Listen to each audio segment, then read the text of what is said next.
This is an incredible moment.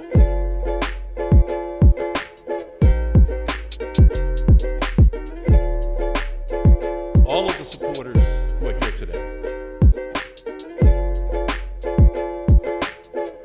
support the climate, clean energy, social justice, public health.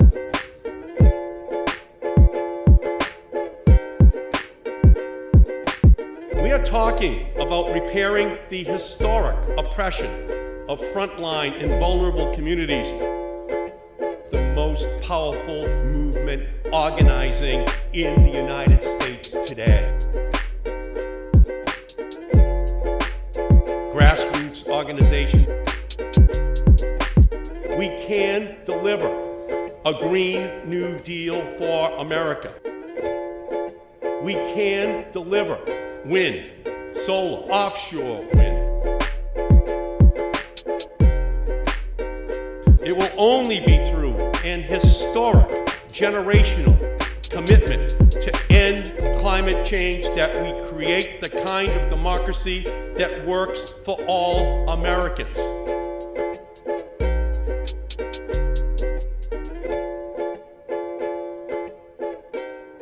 Never in our history have the interests of all Americans been so united. I want to thank my fantastic partner, Congresswoman Alexandria Ocasio-Cortez. We will save all of creation. Our energy future will not be found in the dark of a mine, but in the light of the sun, of the sun, of the sun, of the sun.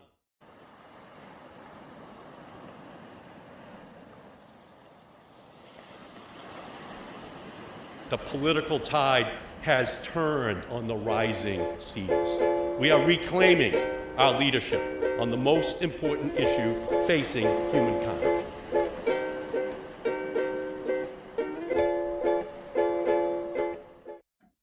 So good evening, everyone. Thanks for joining us again. Hope you're safe. Hope you're secure. Hope you're self-distancing. We're bending this curve. We have a lot of additional work to go, but we're definitely having some success, and it's because everyone is working together. And we want to work together so that we're protecting our essential workers, all those people out on the front lines. We want to make sure that they don't get exposed to the disease, because they're already out there taking risks for us, for our families. We should protect their families, nurses, doctors, all the people who are working in supermarkets, in pharmacies, you name it. You can't Skype into those jobs. You got to show up for them. In the same way, you have to show up to be a fisherman. So, these people are out there, and we have to continue to do everything we can to protect them by protecting our own families. So thank you for being part of this great team that we have in Massachusetts to win this fight. And tonight, I'm joined by two incredible leaders. The first is the great mayor of Gloucester, Sefatia Romeo Theken, who is my great friend and an incredible leader for the city of Gloucester, and also Al Cottone. Al is the executive director of the Gloucester Fisheries Commission, and a fisherman himself. And what we're going to talk about tonight is the role which the fishing industry plays in the Massachusetts economy, and what the federal government needs to do in order to protect the fishing industry.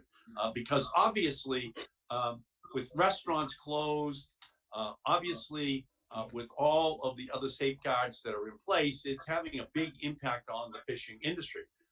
What I was able to do was to work with Congressman Moulton, Congressman Keating, and Senator Warren in order to create a package in the first CARES Act, which was $300 million. $28 million is coming to the Massachusetts fishing industry, and to work with those other great leaders to also find a way to persuade the United States Department of Agriculture to buy $20 million worth of fish from the Massachusetts fishermen. So that's a big win too, to try to use our clout in DC to make sure that the resources are going into these communities. So maybe we could begin with you, Madam Mayor. Sefatia, maybe you could talk a little bit about the fishing industry in Gloucester and how hard hit it has been since the beginning of this pandemic. Well, like I've always said, you know what? We're not all in the same boat. Every community, city, town is different. We're all in the same storm. We're all trying to survive. My community is based on the oldest seaport of Gloucester. It's very difficult because it's completely like shut down. If our restaurants are not open, the retailers are not open, they're not supplying the fish, even though the fishermen can fish, it's an essential worker, they can fish. The price, it was like an Al will talk to you about that, is like 20 years ago.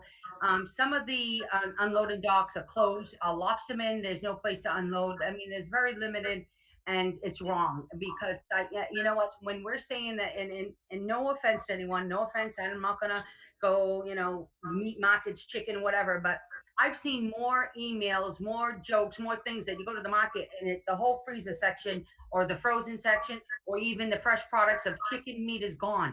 Well, why aren't you buying seafood? 100% protein from our oceans. 100% right here, locally caught, Gloucester seafood. Even if you know what I say? I'm not even selfish. I don't even say Gloucester because I have a counterpart in New Bedford. I have a counterpart with Marty Walsh in Boston. Massachusetts fresh. Our lobsters, it's really, we're trying to converse. We have Ocean Crest and the Fisherman's Wharf that had to go procurements to go get licenses to actually get the fish off your boats, find someone to actually cut these fish and actually sell it. And you know what? They're doing okay, but it's okay. It's wrong that you have a wharf that has to go through all this protocol to actually sell fish. I had a lobsterman who didn't even know better. He was actually a fisherman. He sold some of his product just to feed his family because no one would buy it on the wharf. And he got a $750 lobster fine because you're not supposed to sell without a license. So you know what? And then we don't have I don't have the fundings as a community to sit there and promote and do commercials. Come buy our fish. People should know you want fresh products. You have an ocean in the United States. It's right here. It's not prepackaged. It's right there. And to say that, what, we're all in the same boat is wrong. We only have the same storm. And We, Al, you know what? He'll tell you what the whole role is of why should they go fishing? They still have to pay everything. And you know what? You know me. I know you got the money, and we hope that we hope that the USDA works with us. We just have, you know what? Especially tell them right now we have an abundance of Atlantic cod, pollock, redfish. We can support that. We can support that. So if they want an abundance of it, we could support it. But you know what? You got to buy it. And not when you are having people that, which it breaks my heart as a mother, grandmother, and you people are hoarding everything. But then there's so many people that now are the ones who can't really afford to share are sharing their food. Why are we sharing food? We're in the United States. Why do we have our open doors or our food pantries or whatever they're called, not enough food and getting hundreds of thousands of pounds of food product, but yet the ocean is right there to be harvested? And there's so much in the ocean that you can harvest. So we should be so working with everyone and being finally on the same boat. Then we'll say we're on the same boat. But right now, we're not. We're sailing differently, but we're fighting the same storm. Al? so Al, Yep. what's the front line, reporting that you can give to people who are watching this evening with regard to the fishing industry in Gloucester? What are you seeing?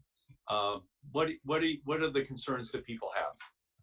Well, as far as fishing opportunities, it's business as usual. We're on as long as the weather's good, we're fishing and we're landing fish. But obviously, our profit margin is getting hit with the lack of market because of the COVID crisis.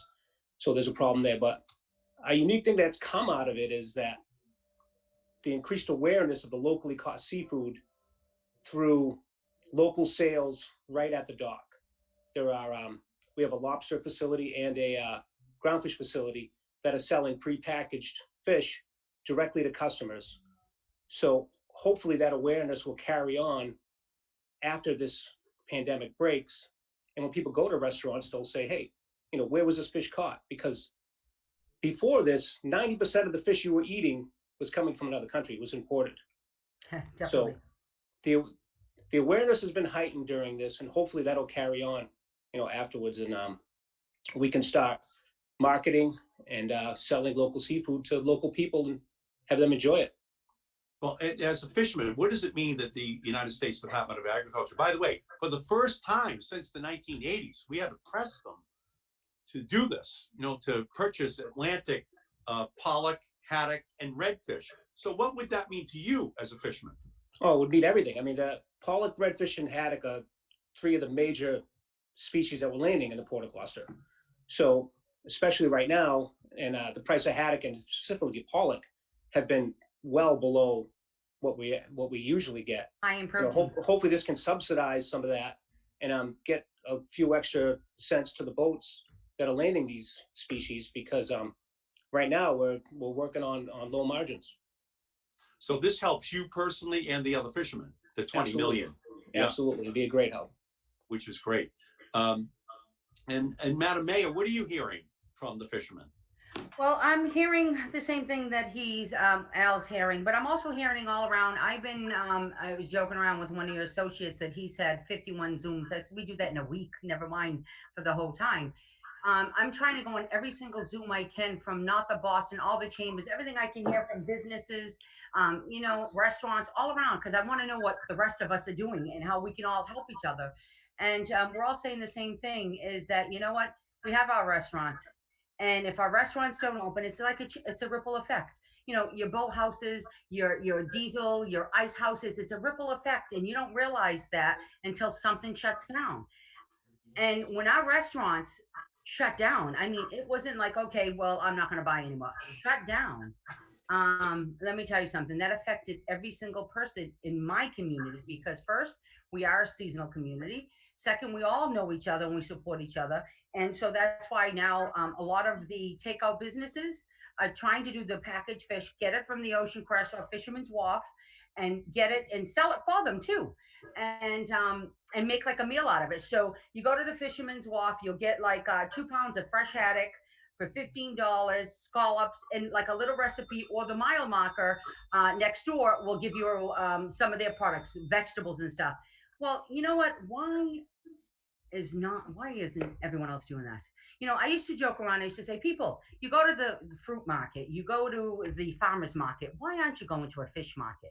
Well, now it's here locally in every port. Guarantee you, New Bedford, Massachusetts and Boston State Fish Fair there. And we are here, and we're all in this together. And the fact is that we're trying to survive. And in order for us to survive, we need people out there to realize this is high protein. People hear the word pollock. Well, you haven't tasted it. You don't know.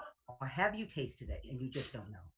Because don't forget, a lot of this product gets sent out, comes back in, processed, and you're buying it and eating it anyways. So why don't you just buy it right here, fresh?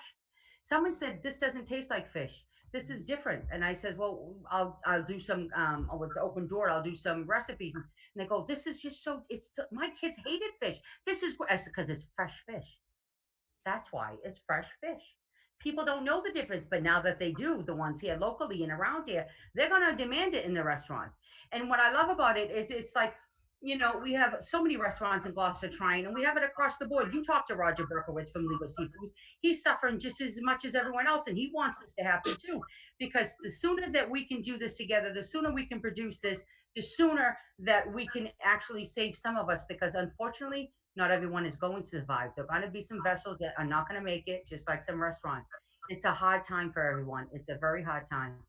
So, Al, a lot of people don't understand that over 60% of all fish that is purchased is for restaurants. So can you talk a little bit about that and what you would like to see happen in the restaurant area so that the fishing industry locally has more customers? Well, first of all, obviously we can't sell to the restaurants until they're open.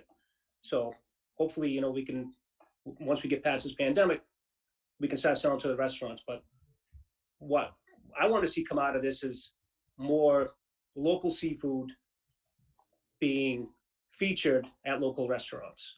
I mean, there's just too much of especially you know, stuff coming. It's still coming from the Atlantic, but it's not domestic fish. You know, it might be coming from Canada or Iceland or something like that.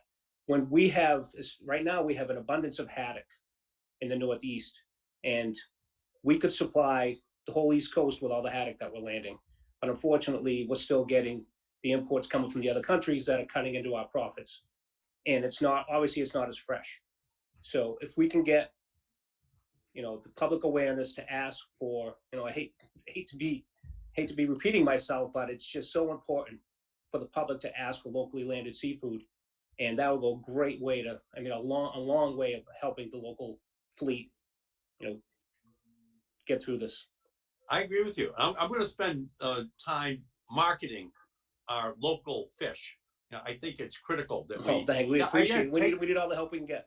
Yeah, let's do this as a big educational opportunity so that we can, well, it's going you know, explain to to be beautiful people. weather, and you need to tailgate down here, and we'll take you down to the wharf, and you'll be able to buy some fresh fish. Fabulous, fabulous. So, Al, you know, fishing is a seasonal industry. So as we head into the summer months, what's the fish that you'd be looking for, and what are the markets that you traditionally look for? Well, the fish that I usually fish for is gray sole, but the market for gray sole and all other flatfish, and gray sole is a flounder, has been completely decimated. I mean, we're getting a third of the price that we used to on gray sole, and for dabs and yellowtail, we're getting a fraction of what we used to get 3 or 4 years ago. The market is just gone. And so we've all turned to haddock. But as the summer months come in and the fishing opportunities increase, obviously because the weather's better, we're going to be landing more fish daily. And we need a landing spot for this fish.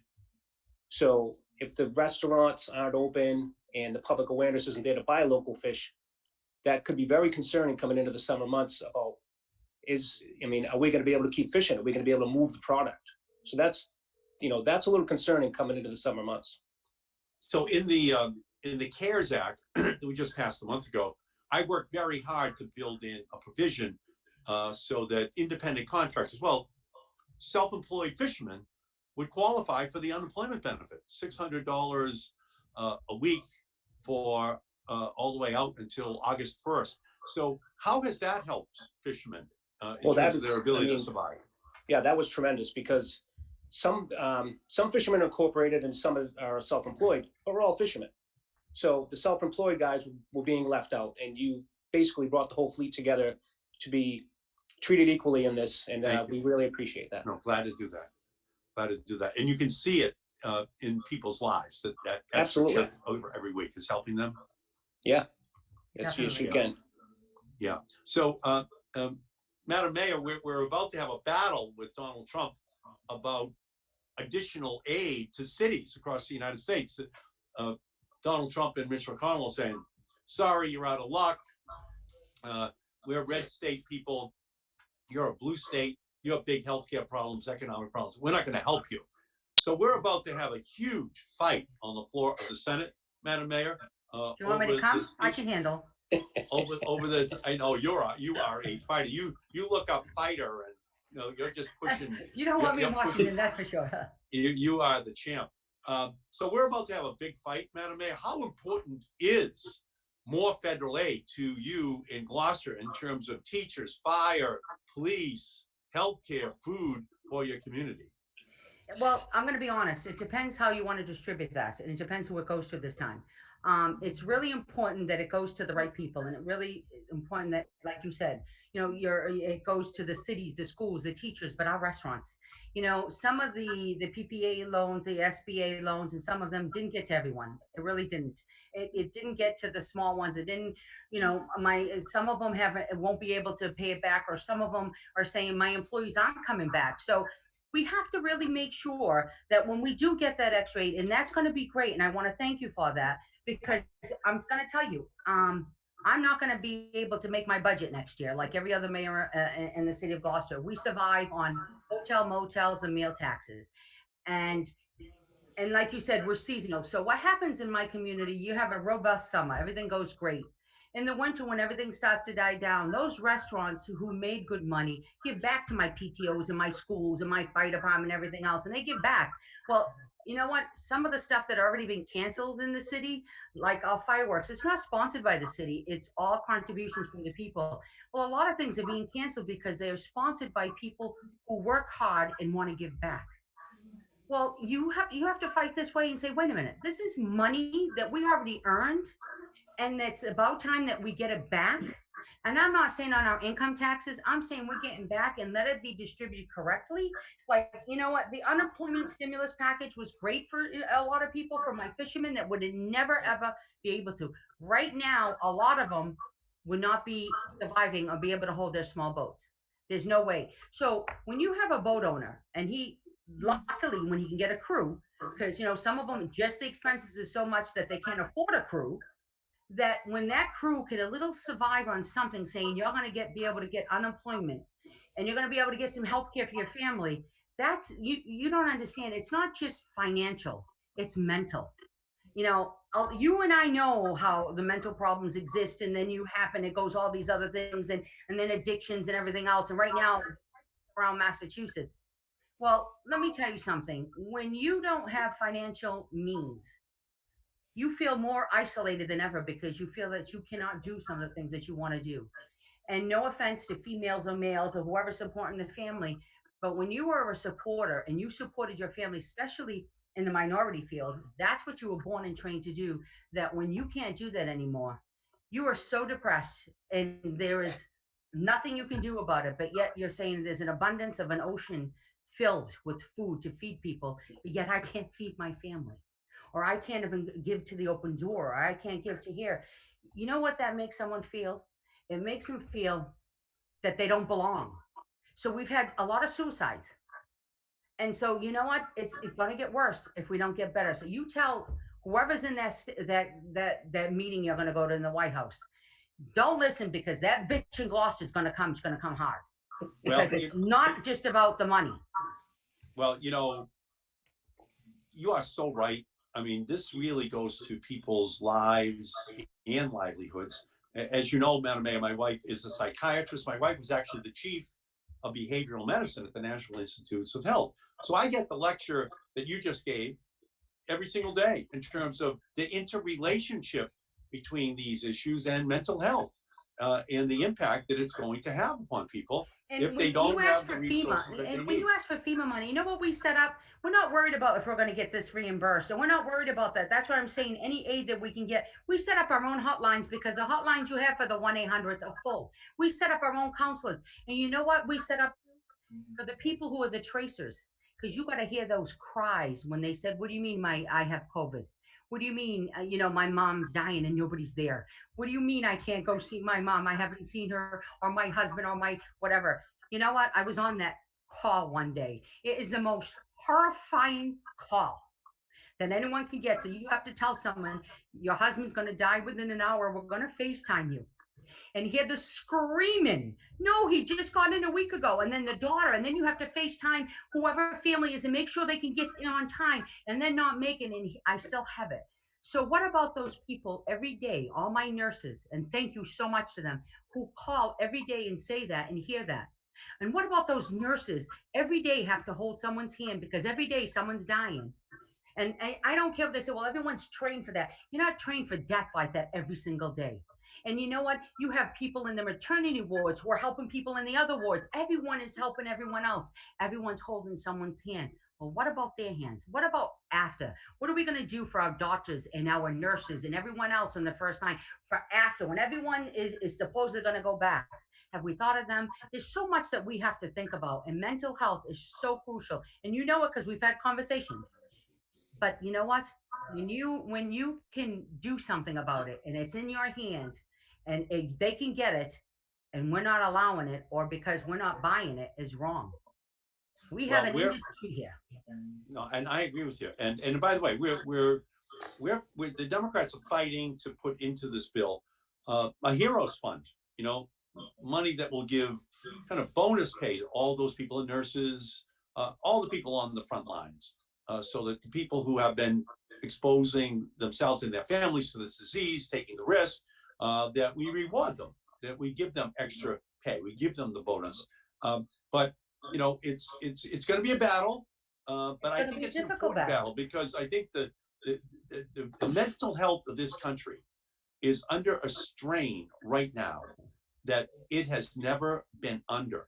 And that's why I worked for the 20 million, so that the haddock, the pollock would get purchased. That's why I worked for the 28 million that would come in. Maybe, Al, you could talk a little bit as you look over at Cape Pond Ice, wholesaler, Mortellaro Lobster, Gorton's Processing. What are the challenges that companies like that are facing right now? Well, they've all taken the necessary precautions, to operate safely during this. I know a couple of them shut down for a week or two to get prepared for it.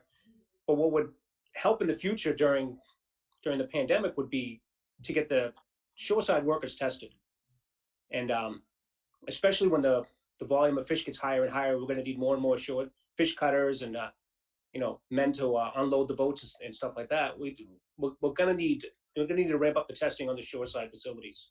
I know when New Bedford, they had a small van going down there that tested a few of the shoreside workers. I don't know if you're aware of that. That would be really helpful to do in Gloucester, just to get a little peace of mind for the dockside workers, get everybody, to get these companies working at full capacity. And we're working on that. We are working on that with the Fishermen's Partnership, with Angelo Sanfilippo, with the Board of Health. We're working on that. But let me tell you something also about Mortellaro. Don't forget, they got a hit first with the tariff on the lobsters to begin with. So they were already lost a lot of funding and money in supplies when we a lot of funding. China. Now with the COVID, a lot of them, they're not selling to the restaurants. They're not selling. They can't ship. So Mortellaro basically has been shut down. And he slowly wants to get back together. Slowly, he has a couple of people he wants to get back, but like he said, we got to do the precautionaries. The ice company, if the boats don't go fishing, the ice company does not succeed. It does not fill up. And a lot of people now, like Ocean Crest, they help us out with the ice. There's a lot of things that in Gloucester, like I said, we're like a family. But we want to thank you is because that 20 million, if we can get that and work with the agriculture, you know how wonderful that is? Do you know how different that's really harvesters of the sea from harvesters of the land? That would be something that I've never seen in my lifetime. So you know what? And I'm not giving my age. So, but the fact is that is amazing, because we can help each other. And that's the way we're going to do it. So I want to thank you on that one, because that's very important to have us both working together, because we have the same struggles. The farmers had their struggles. We have our struggles, but to unite us, no one's really been united to say, you know what, we are harvesters. And the agriculture with so many different things, and without, it's very important, because we have sectors. Our sectors are like their own little agriculture units. It's so much and so hard to describe of what can be done, especially with our fishermen and the sectors that they have, and the family that they built within. And to say to someone, okay, well, you know what? We have this company, or we're going to do this one that needs 100,000 pounds a week of haddock. This sector can do this one. This can do it. That processor can do it. This one can do it. Ocean Crest. There's plenty out there to do. But we need the fundings. We need the people to work together to say enough of who's better than whatever. And I always said it's not about ports. It's about the state of Massachusetts succeeding. I never say just give to Gloucester. I always include my colleagues, Marty Walsh and Mitchell, all the time, because we survive. Boston's bigger than Gloucester, so their fishing industry, he tells me, I'll worry about housing and you worry about the fishing, and we'll exchange. And that's how we've been working all these years together, because the fact is, I know more about fishing and he knows more about housing, so we exchange each other. And the fact is, I've been to his state fish fair to do seafood shows. So we're all in this together. And we can do this. We can really promote the industry. and we can promote every kind. And I'm talking about all fishing industry. And I'm talking about your lobstermen and your scalpers, your haddock and your agriculture and everything else. We can survive together if we put it in the right places. That's the whole thing is who's going to distribute it and who's going to get it. I agree with you. So Al, coming back to you, when you look at when you look at the news stories out in South Dakota, in the meat processing plants, Iowa, the meat processing plants, you can see big problems occur there. From your observation, in terms of personal protective equipment and testing, when you're looking at fish processes, do you think there's adequate PPE right now? Do you think there's adequate testing, or how much more do you think both of those things have to ramp up in order to provide a really safe working environment? Well, the facility that I unload at, everybody wears masks and gloves, and everyone's really protected, and they've been pretty well through this whole thing. I know a couple facilities down in New Bedford shut down and put plastic plexiglass barriers between the workers on a line and things like that. So, the seafood companies they got ahead of it, basically. And so everyone is up and working right now. They saw this coming, they knew what they had to do, and they got ahead of it. So we really haven't seen much of a slowdown in processing yet. But if you start to have, a few people get sick and we don't have the adequate testing to find out who's sick and who isn't, then it could be a whole different story. But right now, it hasn't really hit that hard. Well, and that's a big responsibility that we have. We need more testing. We don't have enough. We need more contact tracing. We don't have enough. We need more personal protective equipment. We don't have enough. And we have to keep providing these resources to the private sector so that people feel safe. I mean, a lot of this is just having consumer confidence, that people will go back to restaurants, people will go to shopping malls, that the people will go to work.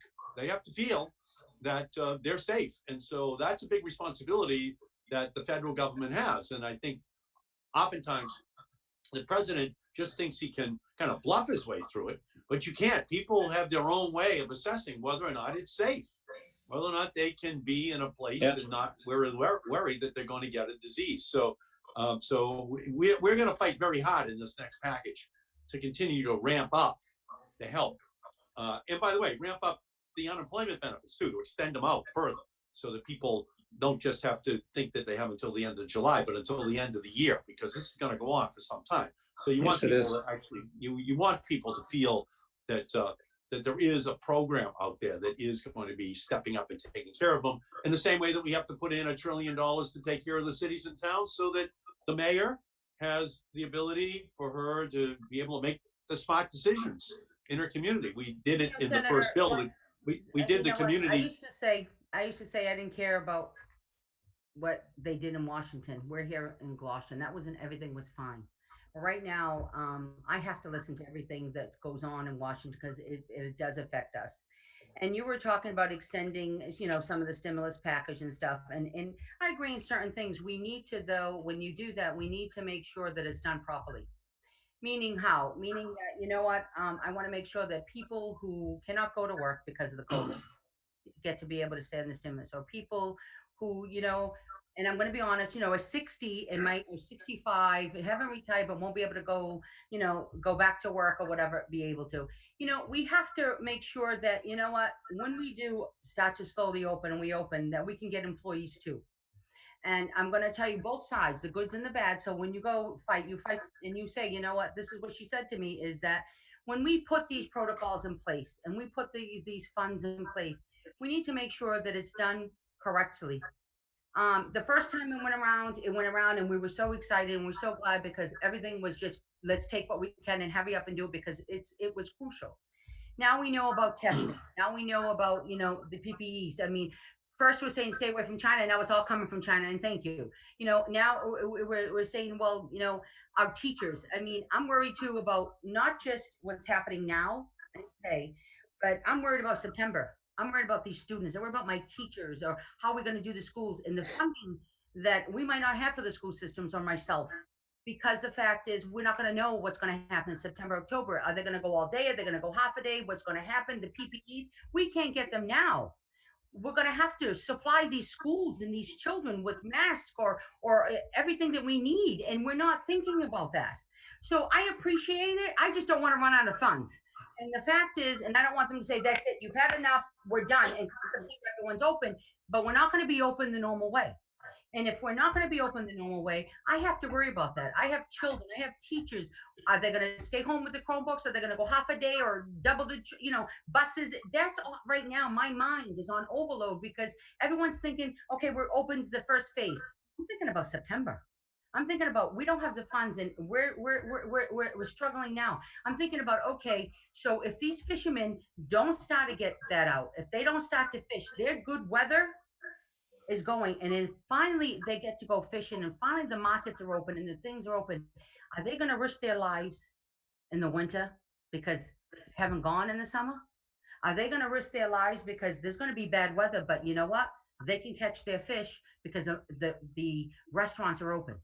So we have to be very careful, and we have to do the supply demand. We also have to think of our future, and I have to worry about my fishermen trying to take a risk because the insurance came, they couldn't pay, and they're going to go fishing without the insurance, so they're not going to go with the crew.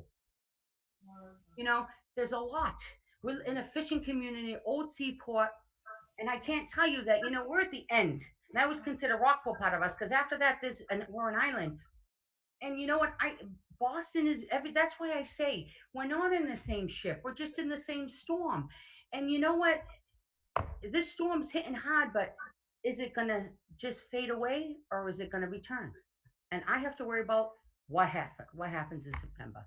And you are on the front lines. And right now, Mitch McConnell is saying no more money for Mayor Theken, no more money for Gloucester, no more additional assistance, so you can make the decisions as to your schools, as to your police, as to your fire, as to your food, as to your healthcare. And you and I know, Madam Mayor, because when we were going through the opioid crisis there in the beginning, it was unbelievable. And where were the programs? Where was the funding? Yeah. And you and I know that a vision without funding is an hallucination.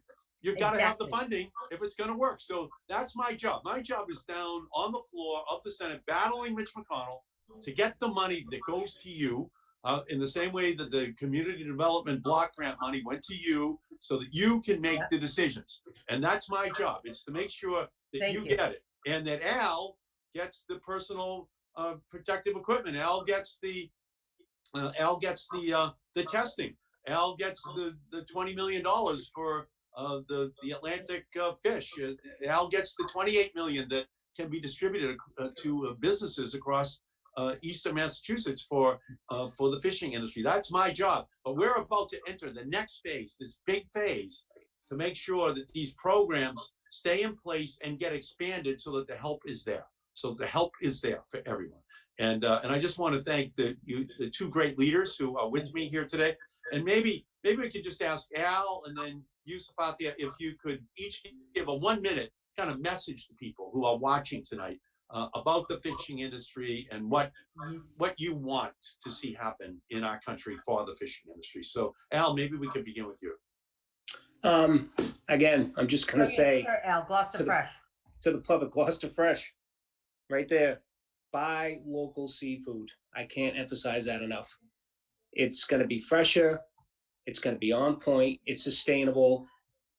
And you're going to be helping your fellow American citizens to buy local seafood and ask your server, ask your fish retail guy. If they don't have it, tell them to get it. Thank you. Thank you, Al. Sefatia, Madam Mayor. Well, I want to first thank you because that $20 million for USDA, that's going to be the biggest thing for us. That's actually working together to say we have this sustainable fish. It's not overfished, pollock, redfish, haddock. It's sustainable fish, sustainably caught, working together. Noah did a great video. It's make sure it goes to the right people. We were on a call and everyone wanted to have their hands in the pot. And I said, wait a minute here, stop. It has to be for everyone. We cannot find out who has the biggest mouth or who has the biggest, because you know what? It cannot be that way.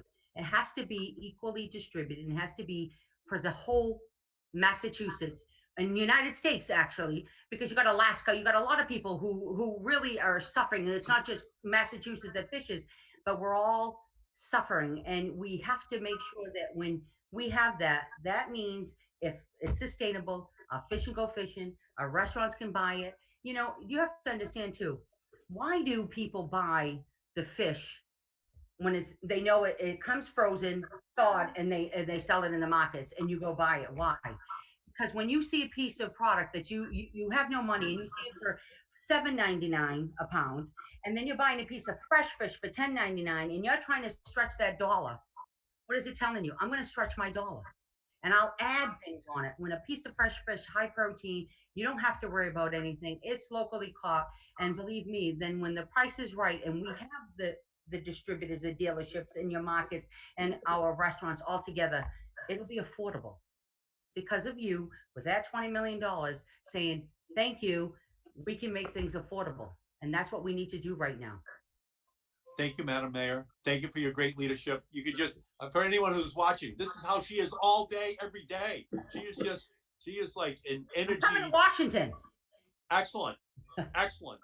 And she and I, we've worked together on just on every issue from from the harbor on out to trying to make sure that Gloucester is the epicenter of the fishing industry and the kind of progress that we need. And Al, thank you so much for joining us this evening.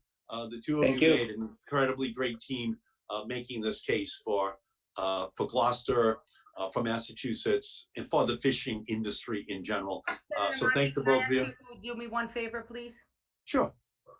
Don't forget about mental health. Honestly, I am married to a psychiatrist. I know how bad this is. She's talking about it all day long. I mean, the Great Depression was an era where mental health problems, suicides, you know, they just spiked. And we have to be very, very. Well, our children are home, and some are in domestic violence in quarantine. Some are seeing the trauma, the abuse. Some are living with functional addicts. They're going to go back to school. And when they go back to school, they're going to need that extra help. So don't forget us in September. No, actually, top of my list, Madam Mayor. This is a time that we have to be smart right up front in terms of the problems that this is creating, and the mental health issues are like an iceberg that we're seeing the tip of right now. But there's going to be a need for our country to step up to take care of all these family members. But the children, you know, they're living in homes right now that are seeing stress that is unprecedented, and we just have to make sure that we take care of them all. Don't forget, when you take care of a fisherman, you take care of their children, you make the mayor happy. If I'm happy, then you're happy. Thank you, Madam Mayor. Thank you, Al. And thanks, everyone, for watching. Thanks. Stay safe out there. Thank you. Bye-bye.